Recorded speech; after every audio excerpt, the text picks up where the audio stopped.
I don't remember my father's face. He passed away from illness when I was very young. After that, my mom raised me on her own. She struggled to take care of my brother, who is 10 years younger than me. We were poor, barely managing to live. So, I gave up on going to high school and started working at a local factory after middle school. I had secretly worked part-time during middle school, so I wasn't opposed to working. But honestly, it was tough seeing my peers go to high school in their uniforms. I worked hard to earn money for living expenses and my brother Paul's education. I was diligent, never late or absent from work. My boss often praised me for my attitude. It's really encouraging to see a young person like you never being late and working so hard. You might feel unwell sometimes, right? But still, you don't come in late or miss a day. It's not easy to work steadily every day like that. No, well, I don't have a father, and with my mom and brother at home, I feel I need to work hard. That's admirable. Well done. As years passed, I was trusted with more important tasks. I enjoyed it, but gradually I wanted to do bigger jobs and studied while working. I didn't want to lose to those with college degrees. And before I knew it, I reached the age of adulthood. One day, I received a message about a class reunion from the middle school class rep. Middle school, that brings back memories. I generally liked my middle school classmates. But there was one person I just couldn't get along with. His name was Bob, and his family ran a business, making them pretty wealthy locally. In middle school, Bob constantly made fun of me for being poor and raised by a single mother. He'd ruin the gym bag my mom made or tear up the notebooks she'd bought for me. Although my classmates didn't like Bob either, no one really stood up to him because his family had a lot of influence. I was no different, always being bullied and never tried to fight back. When I felt out of place in the classroom, I'd head to the rarely visited library. As there is common talk about young people drifting away from printed books, our school library was always empty. Maybe it's because you can easily download ebooks now, but I've always loved the unique smell of paper and getting lost in a story. I mostly read mystery novels, which helped me forget the hardships of my life. Opening the library door, I'd be greeted by a quiet room filled with natural light from the windows. I loved that space. One day, while engrossed in a mystery novel after school, someone spoke to me from behind. Turning around, I saw a slightly plump girl with black hair. "Hello." "Whoa, you scared me." "Oh, it's just you, Lisa." She was a classmate, from a wealthy family, and academically gifted. She also didn't have many friends, but still not as much as me. Her family was strict and didn't allow her to have a cell phone, which isolated her from the other girls. Bob, the bully, often made fun of her for various reasons. But Lisa, always calm, would just brush it off nonchalantly. "You're in the library committee, right, Lisa?" "Yay, that's right. Sorry for startling you, I didn't mean to intrude." She showed her tongue playfully. "Don't worry, you're not bothering me. You're organizing books, right? Hey, you can't reach the top shelf, can you? Want me to put the books back for you?" No, it's okay. Really." Seeing her struggle to reach while standing on tiptoes, I went behind her, took the book from her hand, and placed it on the top shelf. "See, it's easy when I do it." "Thank you." Lisa blushed. Lisa sometimes turned red like this, and it became a reason for Bob and the others to tease her. Somehow, I felt an affinity with her, as she was also harassed by Bob. She continued trying to reach the top shelf, stretching herself. I took the book from her again and slid it into the top shelf. Then, Lisa bowed to me and said, "Thank you." "No problem, you're welcome."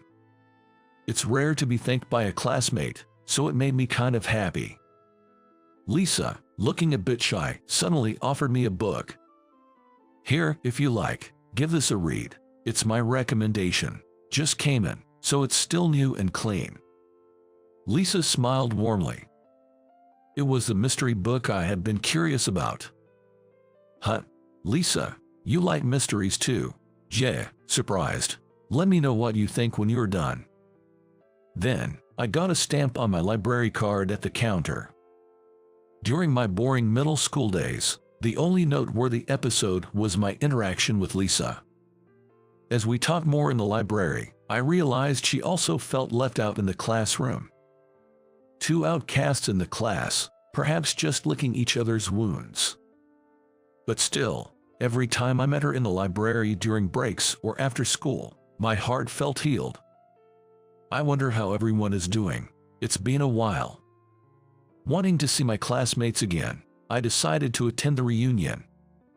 I was also faintly hoping Lisa would be there. On the day of the reunion, when I arrived at the venue, everyone was already there. Seeing me, they said, "Were you at work? Thanks for coming." That's when it happened. I was spotted by the person I never wanted to see. Bob saw me and remarked, "You still look poor. How old is that hoodie?" Pointing at my slightly pilled hoodie. Bob, on the other hand, was wearing a brand-made suit and a fancy watch. The reunion I had been looking forward to turned sour with his arrival. I chose a seat far from Bob to avoid him. Then, a woman next to me offered, "Bia, anyone?" I turned, saying, Thanks," and then, oh, in surprise, there was Lisa. Lisa hadn't changed much since I last saw her years ago.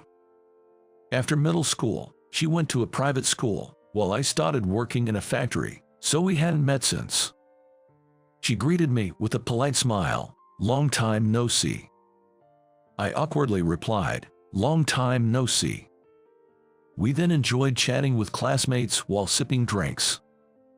Then Bob came over, being drunk. "What are you up to now?" he asked, so I told him I was still working in a factory. Bob started laughing crudely, as expected. "You and I live in different worlds," he scoffed. Then he began bragging about himself. He was attending a prestigious private university and planning to take over his father's company. His company was doing well, even starting new branches. Many of our classmates had gone to well-known universities. Although some worked right after high school, I was the only one who didn't graduate. Thinking this, Bob drunkenly jeered, "Hey, you are the only dropout here, right?" I felt annoyed but knew it was pointless to respond. I didn't retort. Bored with my dull reaction, Bob left after his show-off. After he left, Lisa, who had been silent, muttered, "He really hasn't changed. Such an unpleasant guy." "Yeah, people don't change that easily," I responded, exasperated. Then Lisa laughed, covering her mouth and saying, "That's right." Seeing Lisa laugh innocently, I felt my heart skip a beat. From then on, I spent most of the time talking with her. I hadn't thought much of her in middle school, but now, talking to her felt strangely comforting. After the reunion, Lisa and I kept in touch. She attended one of America's top universities and dreamed of starting her own business. Interestingly, Lisa's father also ran a company, which used to be smaller than Bob's but have grown significantly thanks to his efforts. Since then, we started not only keeping in touch but also meeting frequently. Gradually, we were naturally drawn to each other, and I confessed my feelings, which led to us dating. Our dates were often in parks, and we didn't spend much money. I thought she was being considerate of my financial situation, but it turned out Lisa herself wasn't interested in lavish meals or luxury goods.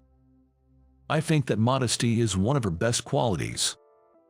Years passed, and Lisa graduated from college. We were still going strong as a couple. After graduating, Lisa joined her father's company. She worked hard every day, despite being busy. Then, one day, she made a surprising proposal. "My dad really wants to bring you into the company. What do you think?" Lisa's father, President Nelson, knew I was self-studying business management and wanted to work in a bigger company, so he offered me a position. Also, He was impressed by my record of no tardiness or absences since middle school.